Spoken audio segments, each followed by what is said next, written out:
Magandang tanghali! Ay, kamusta kayo? Abay, gulat kayo, no? Wala si Liza Aquino. Abay, ewan ko kung nasaan na naman yon. Abay, naglalakwatsa na naman. Ay, Liza, nasan ka ba, ha? Abay, may naasikaso lamang po si Liza. Kaya tayo po muna magkakasama ngayong Sunday morning. Jeffrey Hernandez po dito sa Wow Sikat. Abay, kung kayo po ay mga nakahilata pa dyan, abay, gumising na po kayo, ha? Abay, ilang minuto na lang, tanghalian na. Abay, magluto na po kayo. Nakay kung kayo po ay nakahilata pa sa inyong mga kama, nakahilata pa sa inyong mga papag, o sa sahig man yan, at ayaw pa mag-inat, abay, ibig sabihin lang po niyan, batugan ka. Abay, joke lang naman po. Charot lang. Abay, maganda po yan na tuwing Sunday. Tayo po ay nakakapagpahinga. Itotodo po natin ang ating pahinga sa katawan at pahinga sa utak. Siyempre, yung mga empleyado, di ba? Buong linggo po iyan na pagod sa pagtatrabaho. Yung mga estudyante naman, buong linggo din po iyan na pagod ang kanilang mga isip sa pag-aaral. Kaya ngayong weekend, abay, maganda po todo natin ang ating pahinga. Abay, alam ko po, medyo mahirap po talaga ngayong kumilos, ha? Abay, napakalamig po ng panahon. Amihan is still here. Abay, kasarap Abay, lasapin na po natin itong malamig na panahon na ito. Dahil, malapit na magsa-summer na naman. Iinit na naman. Pero ngayon talaga, sobrang lamig. Kaya naman napakahirap bumangon. Kaya nga kami dito sa Teleradyo Serbisyo, lagi kami napapakanta. Ang nanginginig. Kasi napakalamig naman po talaga kayo. Kaya naman, mga kaserbisyo, samahan niyo po ako sa isang buong oras ng Wow Sikat. Kung kawaga, tayo po ay makikipag-usap sa mga ating mga kaserbisyo na nagbibigay inspirasyon, nagbibigay saya sa social media at sa ating komunidad. Dahil talaga naman sila ang tunay na sikat. Kaya naman sila po ay ating kinapanayam, inimbita dito sa Wow Sikat para malaman naman natin ang mga kwento sa likod ng kanilang mga social media post, ng kanilang mga buhay, ng kanilang mga adventure. Lahat po yan ay malalaman po natin dito sa Wow Sikat. Uy, nako samahan niyo po kami dito sa isang buong oras ng ating programa. Kung kayo po ay nanonood sa telebisyon o sa radyo, dyan lamang po kayo. Masaya itong ating episode. Sa ating mga nakikinig naman sa YouTube. Yung mga suki ko nandito, Kaya naman, mag-attendance check nga tayo sa ating YouTube live streaming at Teleradyo Serbisyo na ngayon po ay meron ng 965,000 YouTube subscribers. Konting-konti na lang, mga kaserbisyo. Road to 1 million na po tayo. Lumalaki na lumalaki ang ating community sa YouTube, sa social media, at syempre sa iba't ibang panig ng bansa. Kaya naman attendance check na, mga kapamilya, lalo na dito sa mga nasa YouTube live streaming. Sabihin nyo nga sa akin kung ano ang ating ulam ngayong tanghalian. Sige, mag-inggitan tayo kasi hindi pa ako kumakain. Oo, gutom pa tayo. Pero baka naman tayo ay mabusog sa inyong mga messages dyan. Nako, yung mga pabati po ninyo, isa-isahin nyo na yan. Gawin nating sikat ang inyong mga kaibigan, yung mga nagbe-birthday dyan. Type nyo na yan. Pwede rin nyo po yung i-message din sa ating Viber number, 0919-278-3000. Muli po, 0919-278-3000 ang ating Viber number dito sa Teleradyo Serbisyo. Ang gusto kong marinig yung mga yung mga taxi driver, yung mga jeepney driver dyan. Kapag medyo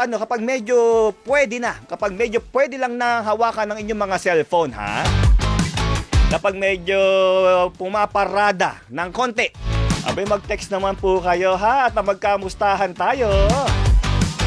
At batiin niyo na po ang mga gusto po ninyong batiin.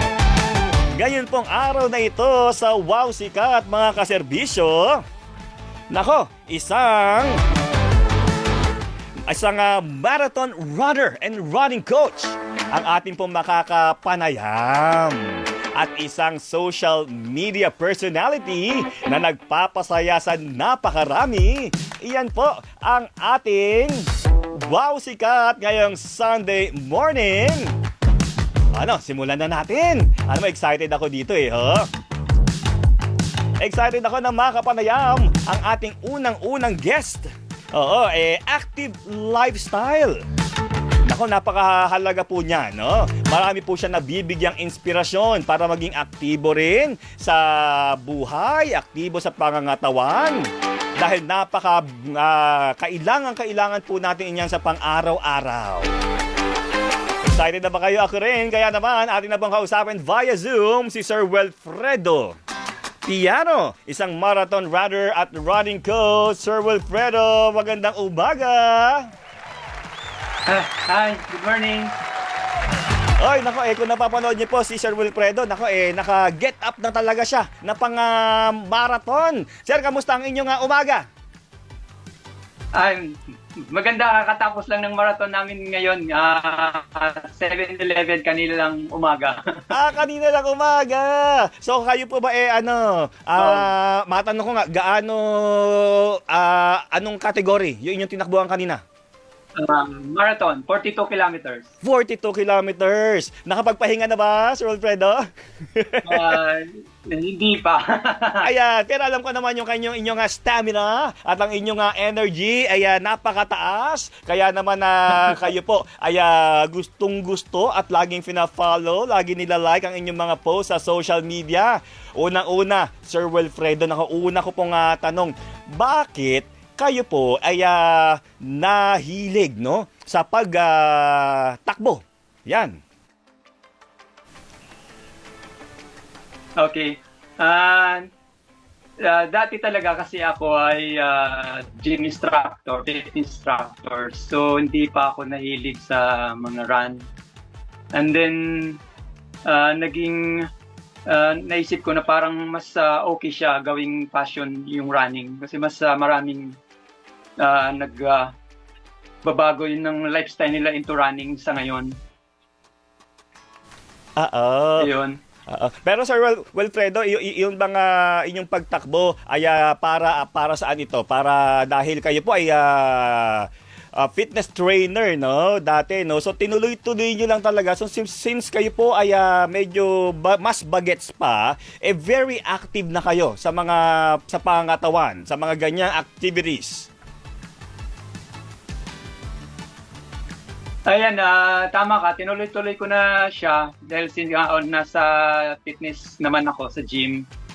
Dahil ginawa kong para ma-inspire yung talagang nasa community kasi hindi ko minsan na-inspire yung nasa park or yung mga nasa social media kasi more on nasa gym lang ako. So yun ang ginawa ko. Nag-start ako mag-run into half marathon muna. So yun, naging okay naman hanggang dumating yung time na naging passion ko na yung running and then nag-improve.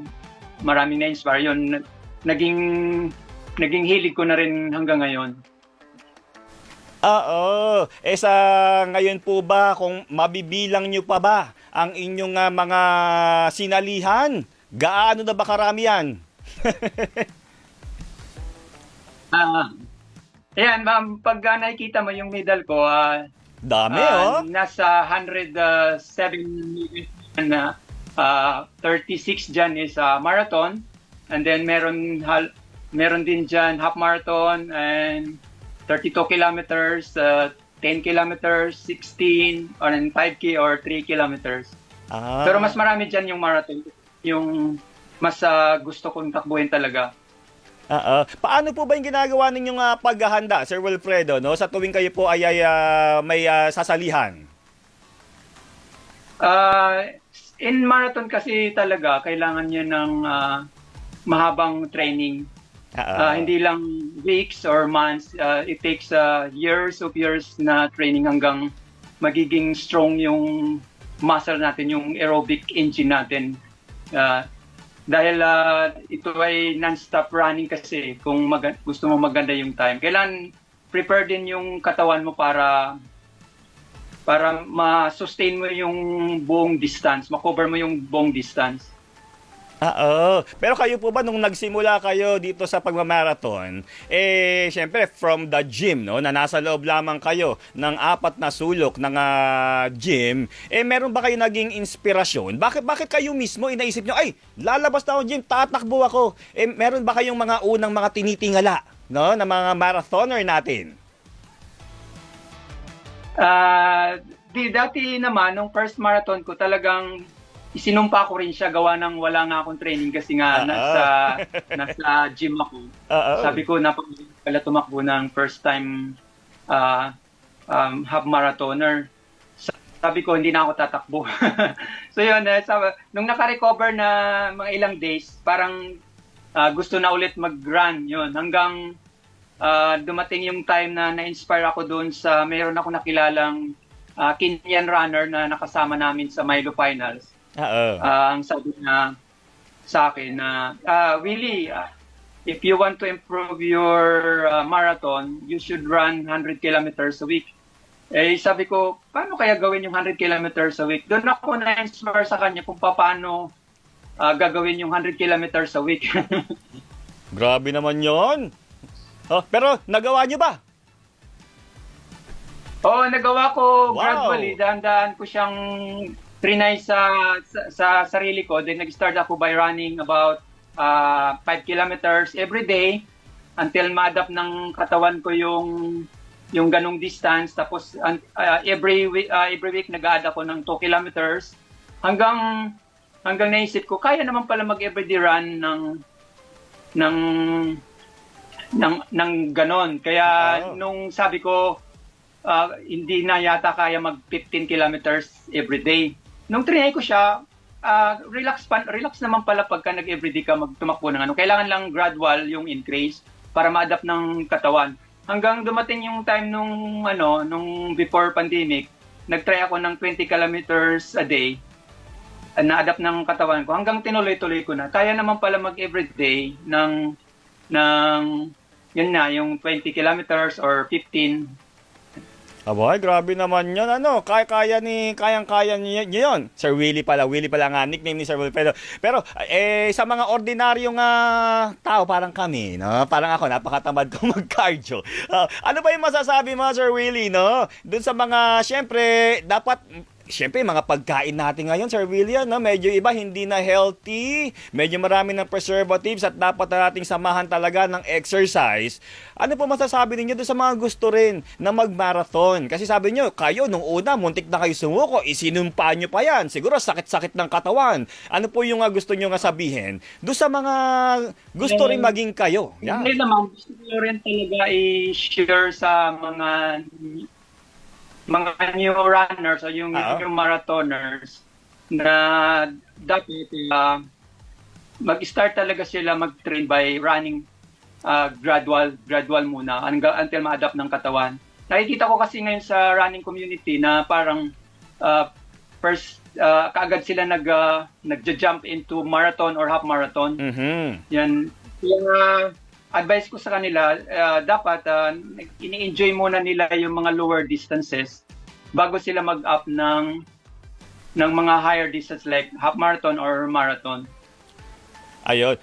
Sir Willie, nakikita naman namin dito sa ating screen, medyo batang-bata ka pa talaga, no? Pero matanong ko lang ba, medyo ilang taon ka na ba, Sir Willie? Maski yung range lang ng inyong edad. Ako, 47 na. Tignan nyo, 47, pero napakabata na itsura yan po talaga ang nagagawa, no? ng active lifestyle. Exercise talaga. Isipin nyo yung 47, parang na mga, di ba? Papasa pa ng mga early 30s, di ba? Totoo talaga no? Pero Sir Willie, ang tanong ko naman na ngayon, ayan, kayo po ay 47, then tumakbo kayo, nagsimula kayo 2010, no? Tama po ba ako? 2010, no. Pero ang tanong ko, sa mga gustong maging tulad ninyo, kailan ba dapat simulan na? No? Kailan pwede magsimula yung advisable na edad na magsimula ng sumali sa mga ganitong event? Wala naman siya sa edad. Oo. Basta kung ang goal naman natin kung lifestyle lang, wala naman sa age din. Pwede naman mag-start na kaagad. Siguro Sir Willie, no? Siguro kung sasali na lang sa mga marathon, no? At tiyakin na lang na prepared, no? Yung katawan, may tamang tulog dapat, siguro. Dapat magti-training talaga. May training talaga. Oo. Ang tanong ko na lang, Sir Willie, kunyari, kinabukasan, ang inyong takbo, ang inyong event, yung the day before, ano yung mga mga ritual yan, mga paghahanda, ganyan? Yan, good question. Meron kami tinatawag sa marathon na taper, yung halimbawa nagbabawas na ng mileage or yung distance a day before the marathon. Or meron din kami tinatawag na carbo loading a day or 2 days before the marathon. Yun lang ang ginagawa naming preparation. A day ng marathon, stretching lang kami or nagpapahinga lang, nagmamassage. Or like nagra-run lang kami ng easy to buhay lang yung mga nerves natin. Ayun. Saka syempre, siguro sa Sir Willie, no? Iwas talaga sa bisyo. Oo. Ako talaga, since nung talaga, hindi talaga ako umiinom, hindi ako naninigarilyo kasi pagdating sa ganitong passion, kailangan mo talaga walang bisyo. Oo nga. Oo, nako, kaya ayan, narinig na mismo, no, kay Sir Willie Piano, no? Walang bisyo, nagmamarathon. O, tingnan nyo naman, 47 na yan. Akalain nyo ba yon? Ay mukhang batang-bata na eh. Aba, tingnan nyo naman Pero ngayon, ako Sir Willie, ang aking tanong naman, kayo po ay nagsisilbing inspirasyon sa napakarami namin sa social media, no? Paano naman nagsimula ang inyong social media journey? Paano nyo naisip, i-share ko ang aking mga pang-araw-araw na buhay bilang isang marathon runner at running coach? Paano nyo naisip na gamitin ang social media para makapagbigay inspirasyon? Yan. Yun na nga, dahil ngayon marami na ngayong talaga nag-start nag-run. Then nag-start na ako nag-post ng aking daily runs para ma-inspire naman yung iba na makikita na ang sipag naman nito tumakbo lagi. Kaya yun, marami akong na-inspire na mga runners dahil sa sipag. Hindi naman sa bilis kung tumakbo, kundi sa sipag. Kaya yun, maraming running community din na na-inspire sila halimbawa sa team namin dahil kami team talaga na masisipag tumakbo halos sa araw-araw. Sir Willie, yung inyo bang mga medalya malapit dyan sa inyong kinauupuan? Doon nakikita naman namin yung picture. Oo, nasa upuan ko lang. Gusto ko lang baka naman pwede yung sungkitin dyan yung isang medalya na, kumbaga, yung pinaka-proud ka. Alam ko, napakarami niyan. Pero pili ka lang ng isa, baka naman meron dyan. Hindi, pili talaga ako ng 3 gold. Ayan, tignan natin. So, kasi Diyos ko, daan-daan na po mga kaserbisyo itong medalya ni Sir Willie. Ayan. Wow! Ano po yan? Sa isahin nga natin. Ito, memorable to sa akin kasi 3 gold ako on my age group. Sige. Saan po ba yan? Saan pong mga event? Itong yung first gold ko, ito yung sa Hoka Trilogy 2024. First event yung 16 kilometers, then pangalawa yung 21, and then pangatlo yung 32. Lahat ako dito nag-gold, and memorable to sa akin kasi muntikan ko na ma-4 gold to. Wow, grabe, muntik na masungkit. Yun, excellent, mga muntik na masungkit lahat. Nako, pasensya na, Sir Willie ha. Isang isang pabor uli. Baka naman mapakita mo sa amin yung pinaka-unang medalya. Yung pinakaunang panalo. Yan. Kasi si Sir Willie po. Unang medal. No. Unang medal. Yung pinakaunang medal na inyo pong nasungkit sa inyong pagsisimula bilang marathon runner. Oh, kasi 2010 pa po nagsimula si Sir Wilfredo at ngayon napakarami na niyang medalya. Ang ganda sanang balikan, no? Yung kanyang mga pinakaunang mga tagumpay. At ngayon, ako hindi na po talaga mabilang ang kanyang mga medalya. Oo, tingnan natin, kinukuha ni Sir Willie. Baka nahihirapan maghanap, napakarami na eh. Oo. Tingnan nga natin, ano ba yung Facebook account ni Sir Willie? Ayan, Sir Willie, yan ba yung pinakauna? Ano ba yung kwento dyan? Yan, ito yung first half marathon ko talaga sa running. Yan, oo. Greenfield City Run. Ano to, sa Sunset Run sa Greenfield Santa Rosa by Coach Rio de la Cruz. At tingnan mo naman, no? So diyan nagsimula at ngayon yung pader mo diyan, Sir Willie, ay punong-punong-puno na ng mga medalya na patunay ng inyong sakripisyo, pagod at galing papunta sa inyong pangarap. So ang aking sunod na katanungan, Sir Willie, ano ang sunod na aabangan po namin sa inyo? Ano pa po ba ang inyong mga nais mapuntahan at ma-achieve bilang isang marathon runner? Sige. Ako talaga, ang gusto ko talaga ma-achieve this year or yun yung pangarap ko talaga ay yung makatakbo sa World Marathon like Boston or Tokyo or yung dito sa Sydney Marathon. Yun yung pangarap kong matakbuhan. And then isa pang pangarap ko din yung maka sub 3 marathon. Wow! Nako, we are rooting for you. Aabangan po namin yan. Sana kapag nandyan na, syempre, alam naman namin na itataas nyo ang bandila ng Pilipinas. At gagawin nyo kami proud sa inyong mga achievement. Panghuli na lamang, Sir Willie, no? May mensahe po ninyo sa mga kabataan ngayon na nabibigyan ninyo ng inspirasyon at ang pangarap nila ay maging tulad ninyo. Ano po inyong mensahe? Yan. My advice ko ngayon sa mga runners na nag-i-start ngayon, wala nang ibang program kundi yung consistency lang talaga. Yan.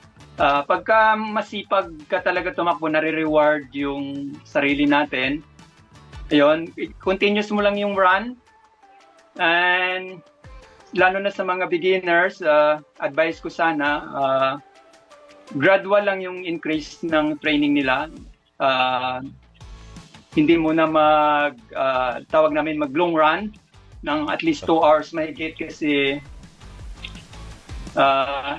diyan nawawala yung consistency gawa ng yung pagod kasi yung recovery time tinatawag namin sa running. Ayun. So yun, consistent lang lagi, tuloy-tuloy lang yung takbo. Then kung nag-start ka naman ngayon, start gradual lang like 3 times a week and then gradual increase on another week by 4 times. Ganun lang ka simple pag yung safe na running para hindi tayo safe tayo sa injury. Ayan. Nako, may nagtatanong na dito, Sir Willie. Ano ang Facebook account ni Sir Willie? Yeah. Hanapin mo lang Wilfredo Piano. Ayan. Ang Wilfredo po ni Sir Willie ay WELFREDO. Wilfredo Piano. Tama po ba, sir?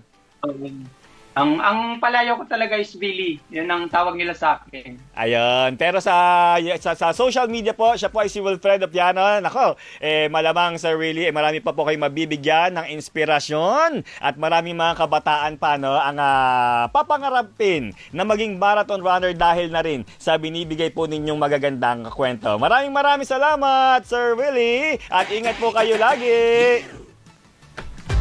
Thank you. Ayan, yan po si Sir Wilfredo Piano, si Sir Willie, isang marathon runner at running coach. Abay, tingnan mo naman, nagulat ako din 47 years old. Pero parang early 30s lang ang edad ni Sir Willie, no? Ay ganyan po talaga ang nagagawa ng pagkakaroon ng healthy lifestyle. Nakoy, bago po tayo mag-commercial, abay, isang pasada lamang po sa ating mga suki na nakikinig ngayon sa Teleradyo Serbisyo. Oy, Tita Lina, napakasipag ko daw. Abay, kailangan po Ulam daw po nila, beef kare-kare. Naku, maraming gulay. Abay, napakasarap naman po niyan. Sabi naman ni Jamima Redaha, happy Sunday tanghalian ka serbisyo. Si Delvin, ang ulam daw meatloaf na isinasawsaw sa itlog na may kaunting asin, na may kaunting breading, prinito sa mantika na may malakas na apoy. Di manginggit ka pa dyan. Sabi naman ni Ruby Descalzota, sinigang na bangus. Abay, sarap niyan yung taba. Si Ann Emerald Penny, ang kanyang nagluluto daw po ng adobo, ay malamang tapos na ito. Abay, happy eating. Pork menudo ang ulam ni Tita Nona. Abay, attendance check na rin si Marvin Reyabag. Aba, si Maria Dulce Orate, pinapantayan ko daw yung energy yung binibining Liza. Alam mo, hindi nga po daw kami pwedeng magsama sa iisang show ni Liza. Kasi sasabog, ganon. Eto naman, si Teresita Atienza, yung son daw niya sumasali pero sa mini marathon lang. Abe, tama po yan, sabi nga po ni Sir Willie.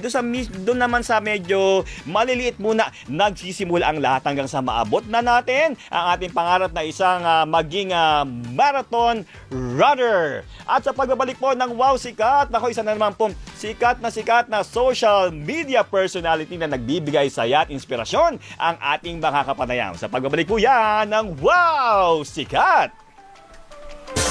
Hello world! Ayan, Luzon, Visayas, Mindanao. Magandang hapon. Ay, umaga pa pala. Sorry, matanda na ako. Ayan, si Miss Magdalena. Paksalan yun, na-interview ko na rin po siya dati sa TV Patrol, no? Pero dahil kasi sa isang trend iyon dati, na yung mismong video na yun, ako, millions of views din ang natanggap namin, syempre, because of Magdalena Fox. Unang-una, Miss Magdalena, medyo namimiss ko yung mga suklay-suklay, mga nakasabit-sabit sa buhok. Bakit iba yung look natin today?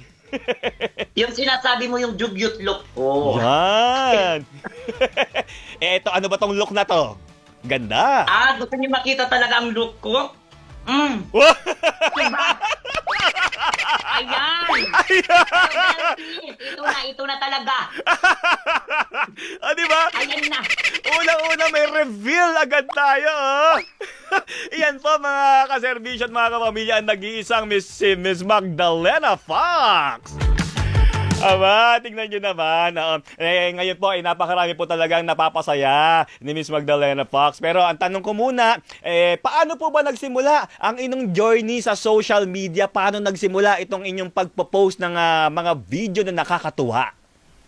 Ay, nagsimula din ang mga kalukuhan si yung pandemic kasi siyempre nawalan ako ng trabaho, so lagi na ako sa bahay. So hindi ko talaga alam yung TikTok, tapos nag-try lang ako kasi wala na akong trabaho ng Diyos ko ng ilang buwan. So nag-try lang ako na hindi ko naman alam na doon ako kahit paano makikilala ng tao.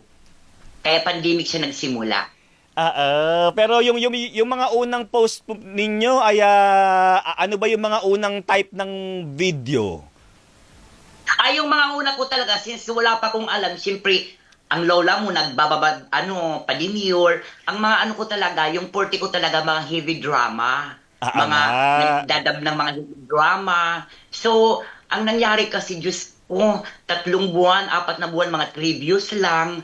Kasi marami na nagdadrama. Kaya yun, ang pinakauna ko talaga mga drama-drama, yun talaga yung talent ko, heavy drama. Late ko na lang na pwede pala ako magpatawa.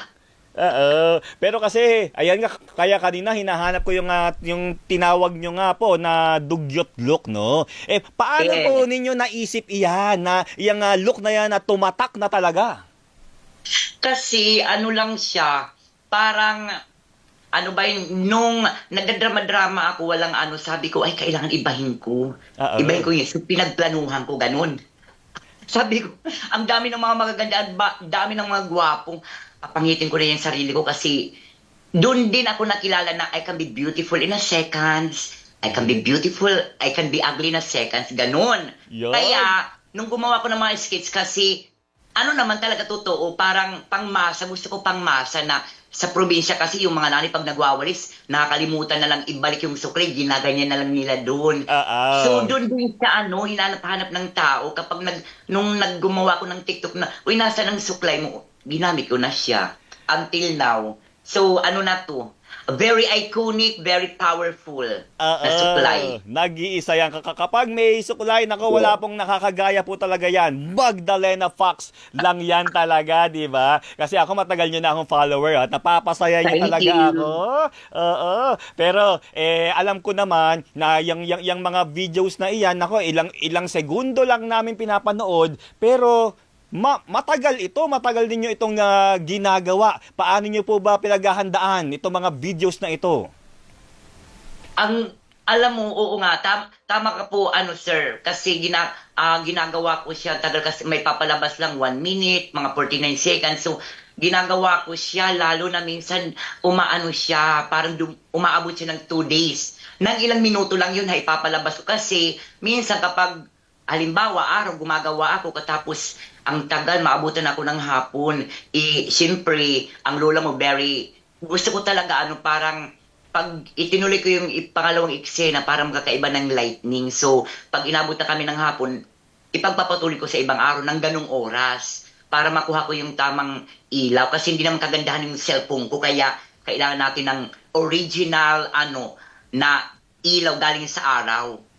Ayun. Matagal siya, mahirap kasi, like for example, maghahanap ako ng, nakilala kasi ako na parang outdoor. So, at ako rin, hindi ako kontento na sa bahay-bahay lang. Kung bahay-bahay lang ako gumagawa, bongga naman, pero mas bongga kapag talagang may mga location. So, halimbawa, pag from dito, Tagalitis ako, pupunta ako ng Wawa, mamamasahe. Tapos pagdating doon, abutan ako ng tanghali. Siyempre, doon ako kakain gastos.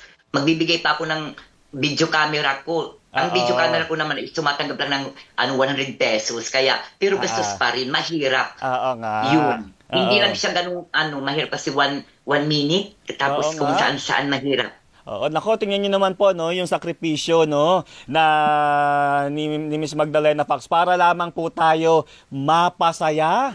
Nako, napakatagal po niya ginagawa at gumagastos pa. Tapos libre lang natin na napapanood, no? Abay, maraming salamat po sa inyo. Sa ngayon po ay may 7 million followers na, no? Si Miss Magdalena Fox sa TikTok. Ang kanya pong TikTok account ay Magdalena Fox 5 at meron din siyang 73.5 million likes. Yung ilan sa inyong mga videos, Magdalena, umaabot na ito ng halos 30 million views. Ano yung pakiramdam na ganong karami ang nanonood sa'yo? Ay, meron pang 75. Wow! Oo. Hindi Hindi ko nakapin. alam kasi, ito nga, nung pandemic kasi, marami ng mga nagdadab, marami naman komedyante. Sabi ko nga kanina, heavy drama ako, padimyo lang mga drama, mga ko. So nung ako, nag-content, kung mapapansin niyo sa mga content ko, walang dubbing, yung comedy na. So doon naman ako natuwa kasi kahit mga ibang bansa, actually mga ibang bansa, yung mga ibang lahi, mga Dubai, basta marami na nagigits nila kasi action. Hindi naman nila yung ginawa ko ng mga more action. So, action pa lang, nakaka-relate sila.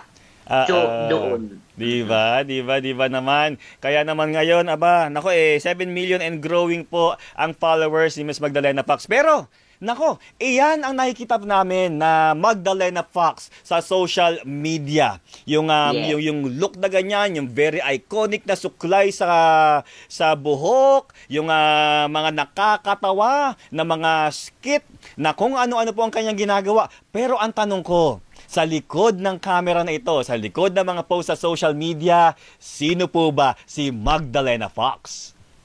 Ay, next question. Ay, yan na naman. Nako, alam niyo pa ba nung kami po ay nag-uusap ni Miss Magdalena Fox sa 4TV Patrol dati. Nako, from tawanan to iyakan. Pero tingnan na po na, sino po ba si Magdalena Fox sa likod ng camera? Ay, sa likod ng camera po ko isang sexy, maganda, habulin ng mga kalalakihan. madalas sinasaktan, iniiwan. ganun. Ay! Oo. Oo. Pero seriously po, Magdalena Pax, ano? So, kapag po ba kayo ay walang ginagawa na content for social media, ano yung ordinaryong buhay ni Miss Magdalena Fox? Ano lang, pag wala akong ginagawa, bahay, as in bahay lang. Iba kasi sa totoo lang, kapag halimbawa yung mga pumunta dito, hindi nila ako nakikita sa labas, sa loob lang ako ng bahay. Mm-mm. Kung may papabili lang, mabibili ng ulam sa palengke, minsan yan, papautasan ako sa bata. Ano, sa bahay lang talaga ako. Hindi ako yung ibang nagtatambay-tambay sa labas. Gusto kong mag-isa lang. Yun, sa bahay lang ako. Nagiinom, siyempre mag-isa, yun naman ang realidad ng buhay, mag-isa lang ako. Tapos nag-wall crying. Ganun, kapag... Nagwa-wall crying. Pero kayo po ba ay kumbaga yung saya, syempre yung saya na binibigay ninyo sa amin, no? Sa inyong mga videos. Gayun din naman of course, yung saya po 'di ba ninyo sa araw-araw? Syempre paiba-iba ang buhay, no? Ulit-ulit kasi hindi ko naintindihan. Oo, syempre yung saya ba ng social media ay pareho din sa saya ninyo bilang ordinaryong mamamayan. Napakalayo. Bakit? Sabihin nyo nga sa amin. Medyo alam ko yung kwento dahil nakapag-usap na po kami, pero naka-share nyo nga po. Hindi, napakalayo lang. Katulad ng, siyempre, ako naman kasi sa totoo lang, hindi siya nagpapakambol. Hindi ko tinitingnan yung sarili ko talaga na sikat. Ayan. Parang iba lang kasi pag lumalabas ka ng uy, si Magda, ganyan na, buti lang, pabanjing-banjing lang yan, pero malaki ang kita niya, ganyan, uy, pautang na mga ganyan. Na hindi nila alam na ang katotohanan, kasi wala namang sahod sa TikTok kahit piso. Kahit mag 100 million ka, walang sahod kahit piso. Yan. So, yun, parang iniisip nila, hindi nila alam na after nung mga ginagawa ko, pagdating mag-isa lang ako, para akong back to zero, mag-isa lang. Nakikipagsapalaran din ako araw-araw kung paano kakain, paano kikita. Kasi, Diyos ko, hindi pa naman tayo nabiyayaan ng bonggang break. Pero mag-aantay ako hanggang 80 years old. Sa lahat ng mga nanonood dyan, mga producer, director, hanggang 80 years old, kakayanin ko pa. Alam mo, totoo naman po yan. Ako, gusto namin kayo makita sa mas malaking entablado dahil napakahusay po talaga ni Magdalena Fox. Matanong ko na lamang po ba, syempre, medyo wala tayong kita sa TikTok. Yung TikTok po talaga, post lang po yan, hindi po kumikita ang mga content creators dyan. So, paano yung pang-araw-araw na buhay? Pag nagla-live ako, may mga yung mga diamonds. Stars. So, iniipon ko yan doon. Doon ko rin kinukuha yung panggastos ko kailangan ko ng mga props. Kasi, sa totoo lang, para sa akin hindi na lang siya dumating sa akin na, yung iba, na nag-i-enjoy na lang, gagaw-gaw lang dito. Para sa akin, ang mindset ko is, parang lagi siyang competition. Para ang resulta ng gagawin ko, pang grand finals lagi. So, hindi ko mag-enjoy lang. Hindi ako nakukontinto. Kasi gusto ko, kailangan talaga, gawin ko yun. Doon ako na-addict na kailangan, pag mismo ako sarili ko na hindi siya, wag nang i-post. Pag hindi ako nakakontinto yun. Pero yung sa mga videos po ninyo, ikaw lang ba yan? O nandiyan pa rin ba si Brian? Uy, Brian! Nandiyan ba si Brian? Ayan. Kasi actually, habang mag-interview, nakasit kami, in-stop lang namin kasi nakakahiya naman sa servisyo na mag-696 followers, magwa 1 million na, uy! Ayan, nakasabihin mo nga i-follow. Sabi mo i-follow kami. Andito siya. Ayan, Brian, nagpakita ka nga.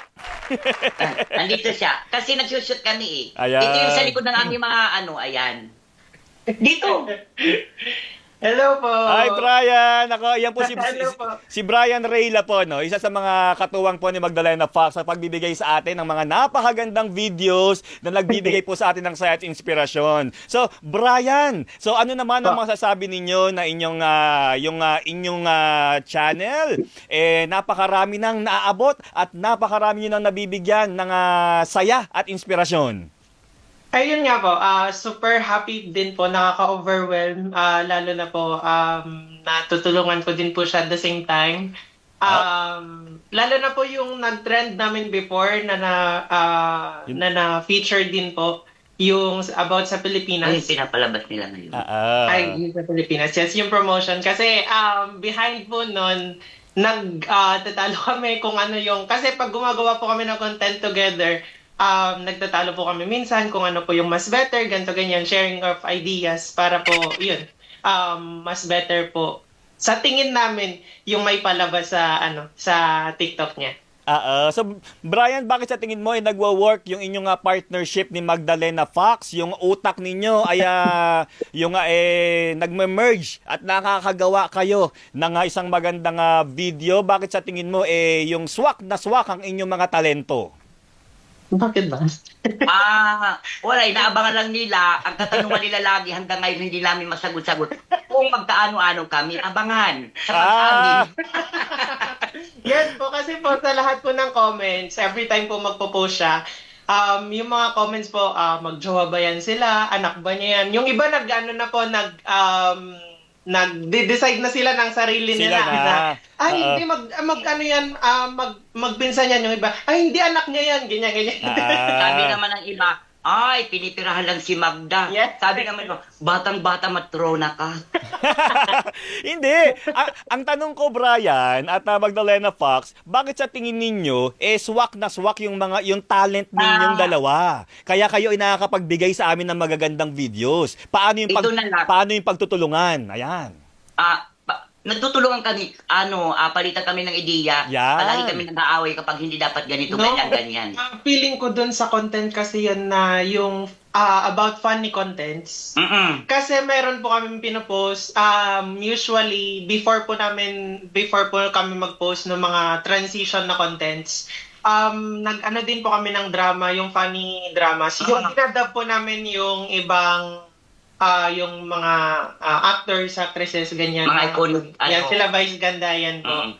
So, kinukuha po namin yung audios nila and then dinadub din po namin. Then yung mga comments, ganun, nabasa po namin mga comments parang kuhang-kuha, like reactions, tapos naka-timing yung pagsabi, yung pag-dub, ganun. So, tinuloy-tuloy po namin siya. So, sa tingin ko po, yun yung one reason kaya po nag-ano yung tandem po namin. Ayun. So ano ba yung mga aabangan pa namin sa mga susunod na content na inyong gagawin? Abangan nila kami sa simbahan. Oy, bago yan. Medyo konting patikim nga. Akala ko may video. Okay. Ganun.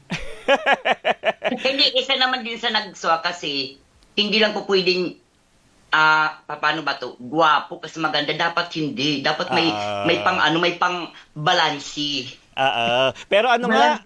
Balanse. Pero ano nga ngayon gumagawa kayo ng content. Syempre, wag muna natin sabihin dahil surprise 'yan. Konting patikim, ano ba yung ginagawa nyo ngayon na aming aabangan? Konting-konti lang.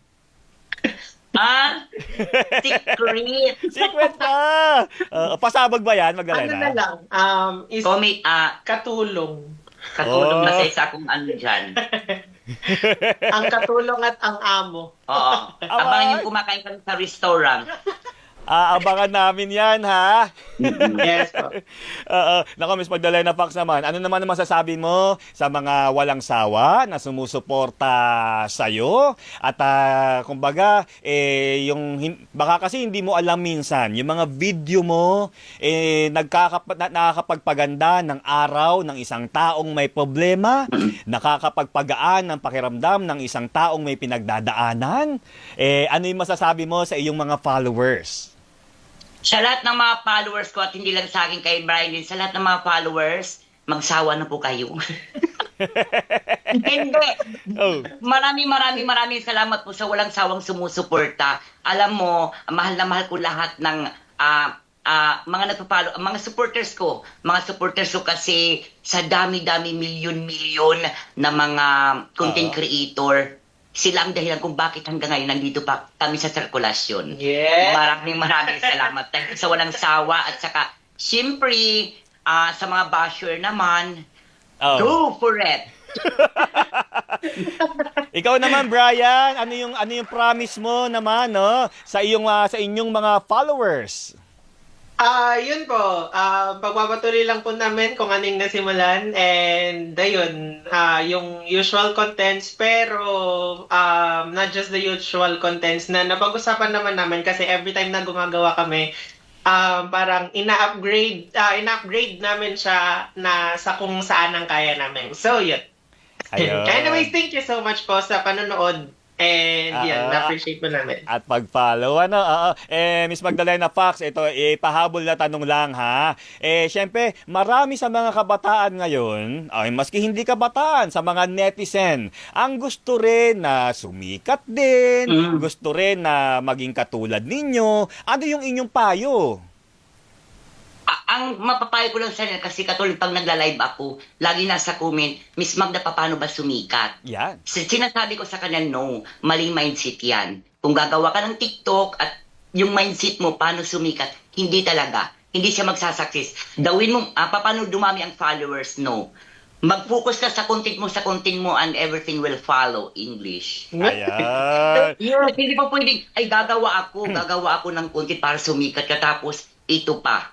Ang may advice ko sa kanila, do not compare yourself to other content creator. Saan mo galing? Hindi, nabasa ko lang. Di ba, huwag mo para yung sarili mo. Sa iba kasi, doon ka na, mai-stress ka lang, bakit siya ganyan, kailang galingan ko rin, no. Gumawa ka ng ano mo, patuloy, huwag ikukumpara kasi doon nagkakaroon ng inggit. Ayan. Ang inggit, it leads you to a... Ganda lang. Ay, maraming salamat. Iyan po ang nag-iisa Magdalena Fox na nagbibigay po sa atin ng saya at inspirasyon sa social media. Muli po ang kanya pong account sa TikTok ay Magdalena Fox 5. Ay like and follow na po, ha. Nako, sigurado po ako na kayo po ay matutuwa. At araw-araw po kayong ngingiti sa pamagitan po ng mga videos ni Magdalena Fox and of course ni Brian Reyla. Maraming salamat at ingat po kayo lagi. Thank you. Ayan, yan po si Magdalena Fox at si Brian Reyla. Ang marami po sa ating mga pina-follow sa social media. Oy, naku, 12:00 na agad. Dapat nakakatuwa naman itong show na to, ha? Napakasarap dito. At nakausap natin ng ilan sa mga personalidad na ating pong iniidolo. At nakukuhaan ng inspirasyon. Maraming salamat po sa pagsama po sa akin sa isang buong oras ng Wow Sikat. Abay, sana next week absent uli si Liza. Joke lang naman po, na. Maraming salamat. Magsusunod na po ang headline ngayon, weekend. Trending ang bawat istorya sa Wow Sikat.